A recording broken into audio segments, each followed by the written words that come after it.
قلت لك نروح انايا. عمي عبد الله حكينا تاع قصه الذيب كيما نفقتوه، هو طاح في البير ونفقتوه. شوف نروح انايا وعمان ربي يرحمه، عمي علي وبوسيان والنواري والمختار والطاهر ولد العيد يا سيدي مرحم والدين.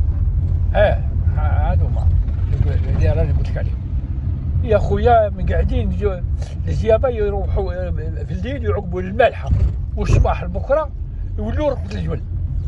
قعدنا لهم جيت الحامله اللي قبل الخوذي تاع الشلفه، وبقينا مقعدين. هي عاد جوايه عقب الاذان نتاع البكره وهما جاذيب.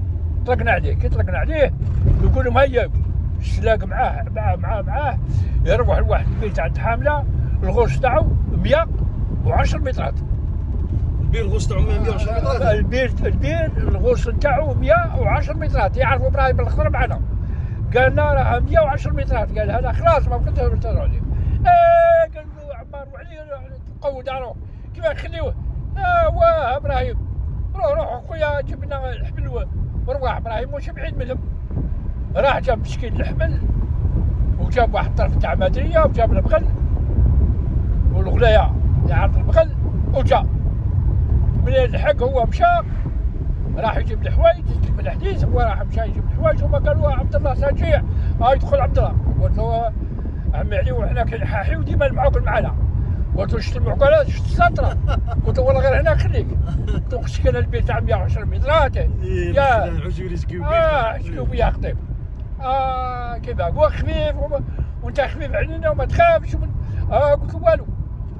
جا ابراهيم خطيب شجاعه حرفي. ابراهيم هذا بالاخر شجاعه حرفي الله يبارك.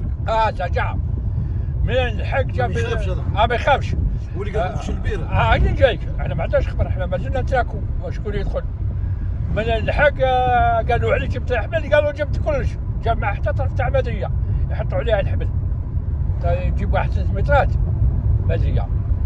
يا خويا حطوا المدريه سكتوا. ها شكون يدخل. احنا كنا نتفرجوا مع بعضنا ما شكون يدخل. لقاو ابراهيم هذا طيش القشابيه تحزم. جاب معاه البلاره تاع الريح وهذاك السجاده تاعهم كعبره. شعل البلار طيش القشابيه تحزم. قال لي علي والنوار يا هربطوني. قالوا لي تدي الحبل وروح بعد ليه فوق البغل. ديت الحبل ورحت. كان يعيطوا عليك مشي ورواح بالحبل. احنا نحذروا حاطينه على حاطين كان عليهم على الماء. سكتوا على جال الذيب باش جبدوه من البير. ما جبدوه. والله كيف والله ما خلاوه. يا خويا الحق من الحق هو عاد قريب